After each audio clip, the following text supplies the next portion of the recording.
Tumsifu Yesu Kristo. Dini sana ya sherehe ya Pentekoste. Ndugu zangu wapendwa, katika safari tuliyoianza siku ya kufufuka Bwana wetu Yesu Kristo imetufikisha hapa, sikukuu ya Pentekoste. Pentekoste, kama wengi ambao wanafahamu maana yake ya hamsini ambazo kwa Wayahudi walianza kuisherehekea Pentekoste hii mara nyingi. Kwanza kabisa walianza kusherehekea Pentekoste mwanzoni walipokuwa wakisherehekea kama sherehe ya mavuno, na walikuwa wakihimizana kutoa baadhi ya zawadi kama mikate miwili siku ya sherehe hiyo. Sherehe hiyo ikaendelea kuboreshwa na kuwa sherehe ya kumshukuru Mungu, kuadhimisha lile agano ambalo Nuhu alilifanya na Mwenyezi Mungu baada ya siku 50 za gharika. Baadaye imekuwa sherehe pia kwa Wayahudi, sherehe ya agano, sherehe ya sheria, sherehe ya kukumbuka Torah, sherehe ya kukumbuka sheria ambazo Musa alipewa na Mwenyezi Mungu kwenye mlima Sinai.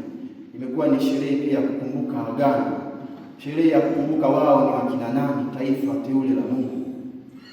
Katika kanisa letu tumeichukua sherehe hiyo ambayo bado ni 50 ambazo ni baada ya kufufuka Bwana wetu Yesu Kristo. Tunasherehekea ujio wa Roho Mtakatifu kwenye maisha yetu. Tunamshukuru Mungu kwa sababu ya sherehe hii. Na katika sherehe hii mahimizo makubwa ni kutazama jinsi ambavyo zawadi tuliyoahidiwa na Kristo kama tunda la ufufuko wake ni Roho Mtakatifu. Kumbe nyuma ya yote Yesu kujitoa, kuteswa, kufa, kufufuka ili lipatikane tunda ambalo ndani yake sisi tutaweza kuishi katika umoja kati yetu pamoja na Mwenyezi Mungu, naye ni Roho Mtakatifu. Katika masomo tuliyoyasikia tukianza na Injili takatifu, tunasikia jinsi ambavyo wanafunzi wamekaa katika chumba pamoja. Wamekaaje? Katika namna gani? Wamekaa kwa hofu. Lile ambalo lilikuwa ni tumaini lao halipo tena. Wako kwenye sintofahamu, hawajui watafanya nini. Wako hapo katika kukaa kwao, tayari walishapokea mafundisho mengi ya Kristo, wameshaona miujiza mingi ya Kristo, wameshaona mambo na kusikiliza mambo mengi ambayo wengine hawajawahi kuyasikiliza, lakini bado walikuwa na hofu ya Wayahudi. Yesu anaingia wakiwa wamefunga milango na anawaambia amani iwe kwenu. Ndugu zangu, kila mmoja wetu kuna namna fulani uko kwenye chumba chako mwenyewe, umefunga milango yako kwa hofu fulani. Hofu ya kwanza ya seminari, kufukuzwa. Mungu, wewe uogopi. Hofu nyingine ni nini? Tiani. Sauti sina akili. Hiyo ni falsa kwa kwanza tayari imeshachukua. Hofu nyingine ni fear of the future. Ujui what will happen. Na wafuasi wanabaki katika hofu. Kila mmoja wetu kuna namna ambapo kuna hofu. Lakini hofu hawa waliokuwa nayo zaidi si hofu ya ndani. Ni hofu ya kwanza ya nje, wengine watatufanya nini? Inawezekana na sisi tuna hofu kwa ajili ya watu wengine watafanya nini. Wao kutana na jamaa kwenye korido anapiga story vizuri kabisa. Hapa hakuna dhambi yoyote. Lakini kuona padri anabadilisha mpaka msema Baba tumsifu Yesu Kristo. Sasa ni vizuri kabisa. Lakini kuna zingine unaziona hii ni tumsifu ya hofu. Tunaogopa nini? Basi Yesu anaingia anasema amani iwe kwenu. Na anawaonyesha madonda. Yule ambaye mlizani kwamba limekwisha, yamefungwa, ni mimi, oneni. Na Injili inatuambia wakafurahi walipomuona Bwana, walimtambua yeye. Na yeye anaendelea kuambia tena amani iwe kwenu. Ndugu zangu, kwenye kipindi chote cha Pasaka, kama hatujapata amani kutoka kwenye hofu zetu, tumuombe tena Mungu upya. Tunaomba tupate amani. Amani haimaanishi absence of problems, haimaanishi kwamba hakuna shida. Yesu anaonyesha mimi ambaye nina alama ya madonda nilikufa ndiye nayewaambia kuna amani. Amani kweli. Na baadaye anawavuvia na kuambia pokeeni Roho Mtakatifu. Wote mtakaoondolea dhambi wameondolewa, wote ambao mtafungia dhambi wamefungiwa. Maana yake ni ndugu zangu, kitu cha kwanza leo ambacho tunakipata kwa Roho Mtakatifu, Roho Mtakatifu anafanya yote upya. Anatufanya kuwa wapya kutoka kwenye kifo chetu cha hofu, cha dhambi na kadhalika, kuwa wote wapya. Na kitu gani kinafanyika? Yesu anaumba. Ukiangalia ilivyoandikwa hapa, anawavuvia. Ni neno breathe ambalo unalipata kwenye kitabu cha Mwanzo, wakati Mungu anamuumba Adamu akampulizia pumzi ya uhai. Yesu anawapulizia pumzi ya uhai kwamba muwe hai. Anawapatia Roho wake Mtakatifu wawe tena hai. Ni uumbaji mpya. Lile agano la Musa Sinai, ili linakuwa ni agano jipya. Ninawaletea Roho Mtakatifu, ninawaumba upya, ili ni agano jipya ambalo ndani ya hili agano jipya kuna sheria mpya, sio za kwenye mbao zilizochongwa kwenye mawe na Musa, lakini sheria itakayoandikwa kwenye mbao moja, moyo wako. Sheria mpya itaandikwa mioyoni mwetu. Na ndio maana tunaimba Roho Mtakatifu anamjaza mioyo ya waamini. Anakuja kwetu ndani sheria. Na sheria hiyo ni ipi? Sheria ya upendo. Basi ndani ya sheria ya upendo iandikwe kwenye mioyo yetu. Na sheria hiyo ya upendo ina maturity yake. Kiwango cha kupima huu upendo kweli ni upendo wa kiwango cha juu, ni kiwango cha msamaha. Hapa Yesu ni kama anafanya ordination, anawaordain mitume wake, anawafanya wapya. Ndio hivyo ambavyo tunawaombeeni na nyinyi. Siku moja wakati mnapewa hilo daraja takatifu mnalotamani, mnaombwa kuwa wapya. Unalala pale, sio kulala tu kama yeye ngoja nilale. Mwanangu, unajua tukishafika pale ndio nichapiga chana, mwanangu kinyanyuka hivi, mwanangu kiumbe kipya, tunaendelea. Sio mzaa. Ulale uamke mpya, upewe upya. Na unapopewa upya unafanywa kuwa muumbaji pamoja na Kristo. Unaumba nini? Unakwenda kuwafanya wengine kuwa wapya. Kwa aina gani? Wowote tutakaoondolea dhambi wameondolewa. Na maana cha kwanza kabisa, pelekeni amani kwa waliokata tamaa katika dhambi. Mkawaambie, sikiliza vizuri ukienda kuungama ambayo maneno matamu unayosikiliza. Mungu Baba mwenye huruma alipatanisha ulimwengu na nafsi yake kwa kifo na ufufuo wa mwanawe. Akatushushia Roho. Hapa nisikitaja yote, kuna watu wanaweza kupiga ishara msalaba wakasema. Na wataalamu hapa wanaweza kuzieleza. Lakini ile sehemu ya pale ego nami na kuondolea ni uumbaji. Na ndio maana anayepokea sakramenti akitoka anasikia nimekuwa mpya. Ni kazi ya Roho Mtakatifu.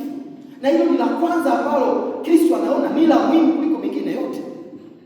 Yesu angeweza kuwapatia semina ya uchumi wa wafuasi wake, akaambia jinsi ya kupata pesa, asingeshindwa. Angewaambia jinsi ya kujenga makanisa, jinsi ya kufanya harambee, ufundi wa namna gani kuchukua hela ya mwenzio sio ya kwako iwe ya kanisa. Angewafundisha.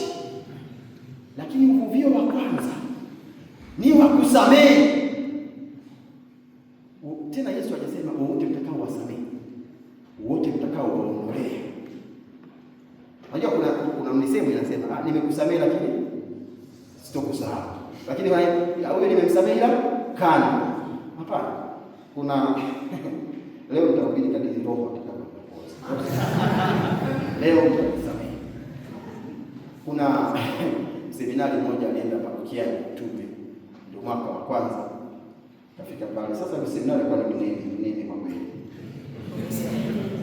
Alipofika akakuta paroko hayupo na msaidizi. Pishi akamwambia wametoka, watakuwa hawapo kwa wiki nzima. Lakini waliniambia nikukaribishe. Basi wakakaa. Usiku ule akaletewa dagaa na ugali ngumu, akala, akasema labda leo ndio ratiba. Asubuhi akaletewa ugali na dagaa na uji. Sasa ilikuwa tu ni ugali wa aina nyingine na dagaa. Mchana ugali na dagaa,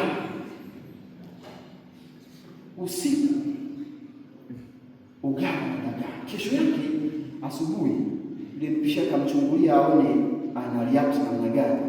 Akamwona Frateli analia kweli kwenye meza. Kisha akasema hapa atapungua tu uzito. Lakini mwenyekiti wa parokia akaja kumuuliza mpishi, hivi mdogo wake na father anaendeleaje? Sasa mdogo wake gani? Alio flat ni mdogo wake na paroko. Mpishi akasema hapa nimeakanyaga. Mchana akapika kitimoto kizuri kabisa, vizuri. Akamwekea pale manyama manini. Safi. Akamuuliza, hivi paroko akija utamwambia ulikuwa unakula nini?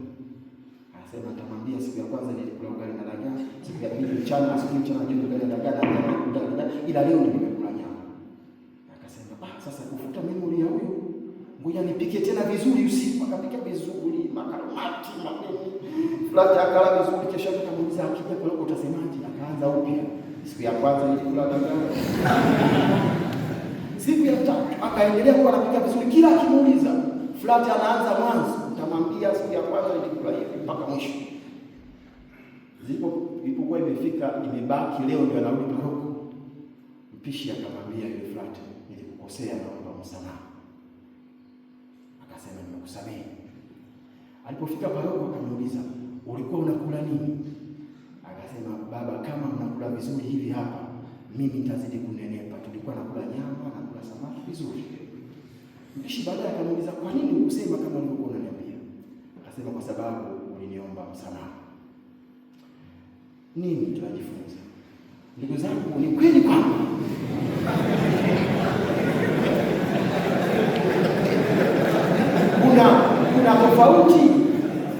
kuna tofauti kati ya kusamehe na kuondoa. Kuondoa dhambi ni kutoa hatia. Kuondoa hatia. Kwa sababu kusamehe waweza kusema huyu jamaa si ndio msamehe, huyu hapa ndio alinaniaga nilimsamehe bwana huyo. Lakini kuondoa ni hatua ya kwamba hata ukimwona mtu uhesabu kabisa kwamba liliwahi kutokea. Na ndio maana eti ego tezo. Nami nakuondolea. Una hatia tena. Na ndio tunda la Roho Mtakatifu. Kuwafanya wengine kuwa wapya. Na tunatumwa hata sisi tuliopokea Roho Mtakatifu kwa njia ya sakramenti, twende tukawafanye wengine kuwa wapya. Acha kubeba vitu vya, acha kuyabeba mambo, unabeba vitu, unabeba. Yeye unakuta mtu yuko heavy, unaye kifua kikubwa, nadhani anapiga ndoto imejaa hasira kwa watu, shida. Ego tezo. Na kuondolea, na samehe na achia.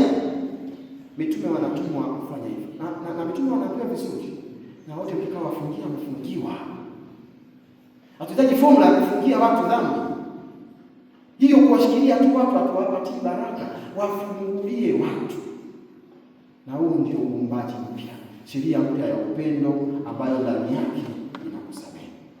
Ndugu zangu, tumepata Roho Mtakatifu kwanza kwa ubatizo. Kumbe Roho Mtakatifu tunayo. Ndiye tutapata kwa njia ya kipaimara. Wengine hapa mtapata kwa njia ya upadri. Mkija kwa mapadri, nyinyi ni waumbaji. Yaani kama you are not aware of this. Kama hauogopi. Wewe kama uogopi kwa padri, bado inabidi ujipange. Na kama wewe ni padri na uogopi, padri wako ni uogopi kwamba unayoyafanya haya yanakuzidi nguvu, basi inabidi ukweli ukae vizuri. Kwa sababu unaomba pamoja na Roho Mtakatifu. Watu wanaondolewa dhambi kweli. Unakuja pale sio mzaa, epikris, viwe kwetu mwili na damu. Kweli unabariki kweli. Ndani ya kazi ya Roho Mtakatifu. Sasa sisi tunapopewa Roho Mtakatifu katika sakramenti mbalimbali, tufanyeje? Tukaeje? Ndio tunasikia somo letu la kwanza, jinsi ambavyo Roho Mtakatifu anamshukia mtume.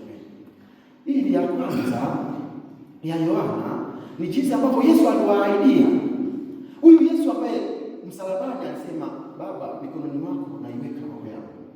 Ni huyu ambaye anawajalia yeye kama nafsi ya pili, anawapatia Roho Mtakatifu yeye kama nafsi ya pili, roho wake.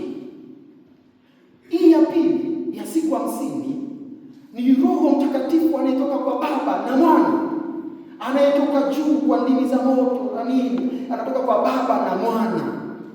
Hii ni kutuonyesha kwamba kuna muungano wa hizi amri ya mapendo ya Mungu na kwa wanadamu.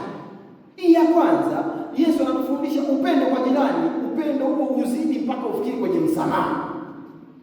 Ya pili ni upendo wa Mungu ambao unashuka kwetu wote na kutufanya watangazaji wa habari njema wote katika muungano wa Baba na Mwana. Na ndio maana kwenye nasadiki tunasema atokaye kwa Baba na Mwana tunamsadiki, na ndio huyo anakuja na washukia mitume.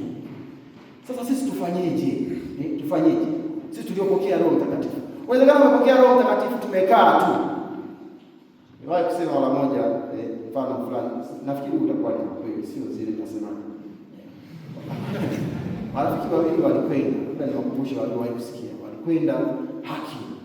Unajua kwenda mlimani kwa nini? Mambo ya wazungu kwa kweli. Wakaenda kule na tenti lao, Afrika, wakaweka hiyo tenti. Usiku wakawa wamelala wamefunika ile tenti lao vizuri. Basi, usiku wa manane, rafiki akamwamsha rafiki mwenzake akamwambia, "Aisee, hivi wewe unaona nini?" Yule bwana akaanza kumtukuza Mungu, akasema, "Aisee bwana, mimi na Mungu ameumba. Angalia mwezi ulivyo full moon. Mwezi mzuri kweli." Yule bwana akamwambia, "No, angalia tena vizuri. Unaona nini?" Naona na nyota. Kwa kweli safi kweli. Lakini wewe mbona unaniuliza sana? Wewe unaona nini bwana? Kabe mwenzangu, mimi naona tenti tumeibiwa. Tumeibiwa tenti.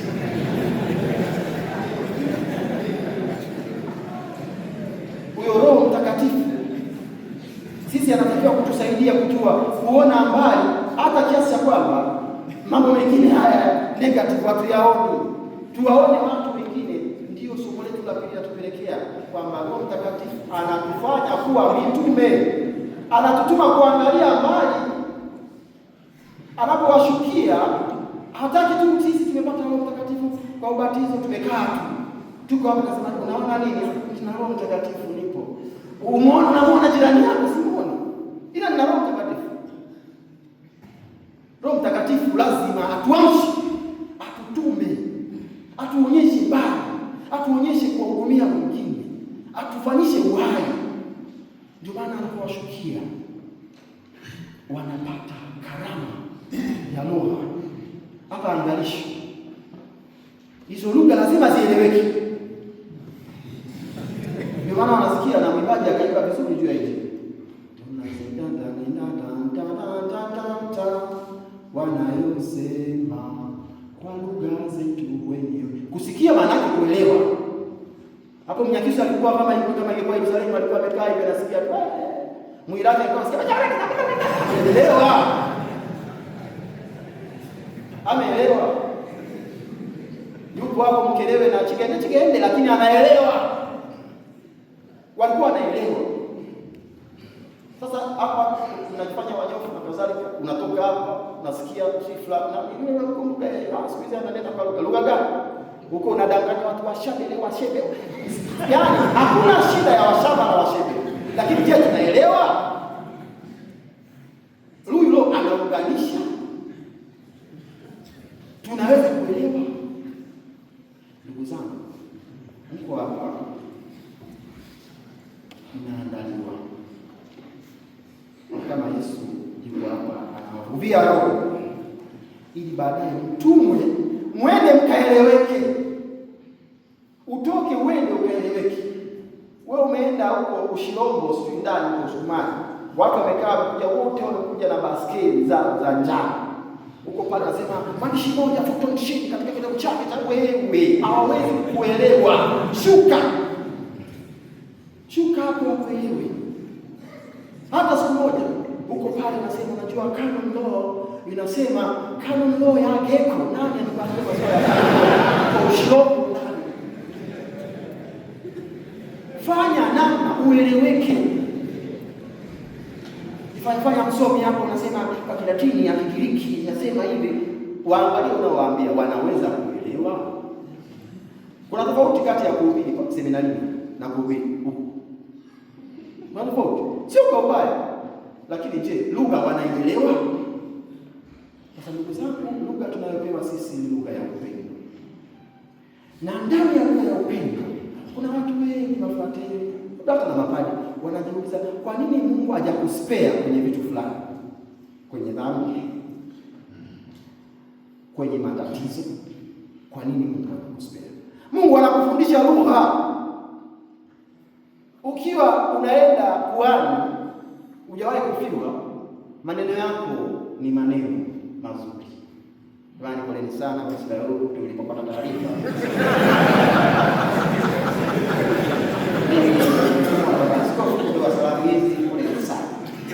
Kuna tofauti na siku unajua kwa sababu na mimi nilishawahi kufiwa, ukamwangalia aliyefiwa ukajikumbuka. Pole yako ni tofauti. Sasa kubalini wakati mwingine Roho Mtakatifu anapowafundisha lugha ili watu wengine waweze kuwaelewa. Kuna matatizo utasali hapa, utalala tabendako, utafanyaje? Mungu anakuondolee kwa sababu anataka ujifunze matatizo ya watu. Ukitoka huko anakuja mtu ofisini unamsikiliza, unamcheki tu. Unasema hili nalo tatizo. Angejua nayopitia. Unamshauri vizuri, anasema wao. Kumbe kwa sababu anashangaa, mbona naelewa? Mbona naelewa? Kwa sababu gani? Kwa sababu Roho amekusaidia kuongea lugha yake.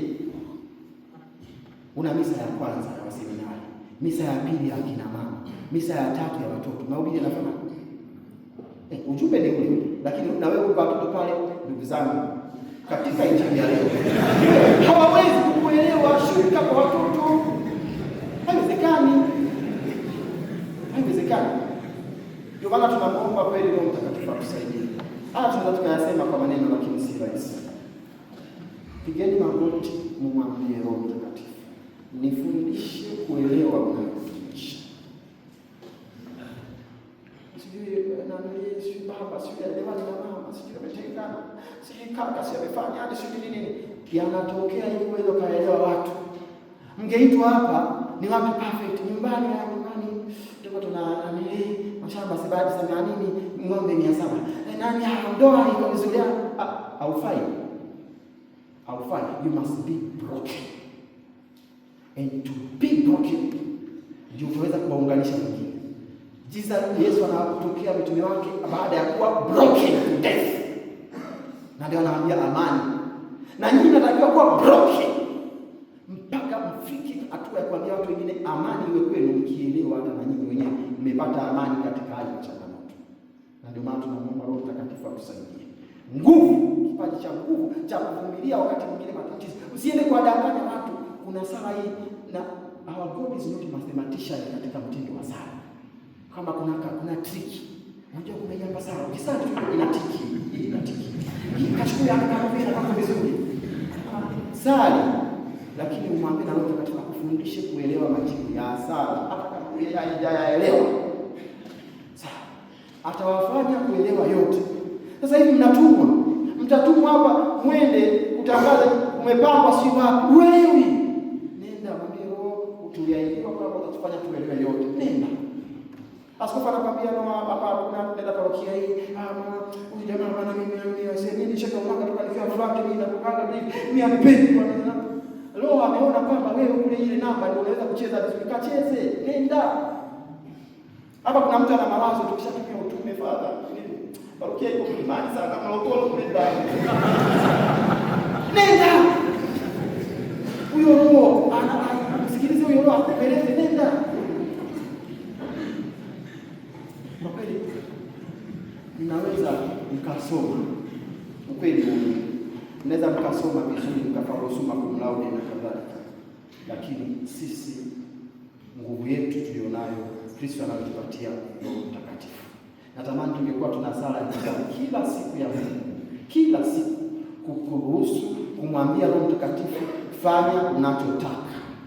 Nifundishe kuelewa. Kwa sababu hapa watu mna imagination mazuri.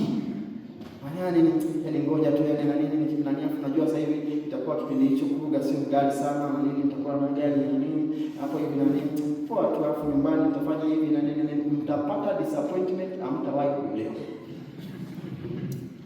Mtapata disappointment, hamtawahi kuzielewa. Mwaka wa 6 sasa sijawahi kulapa paroko, mtapata asili. Mambo ya paroko sitaki hata. Lakini ninachowaambia, lazima ujipange kukubali kupelekwa Roho anapovuma. Kubali kila siku. Ukiona mambo yanakuchanganya, piga magoti, mwambie Roho Mtakatifu, sijaelewa. Sauti nyingine ikwambie Yesu alisema kwa Roho atawaelewesha yote. Kuna mambo mengine atakuwa makubwa hata ya kiimani. Huko pale unafanya maadhimisho makubwa, unasema Mungu wangu, inakuaje hii jambo? Utaelewa mbele ya safari. Kuna mambo mengi ambayo sasa hivi you don't understand until you become a priest.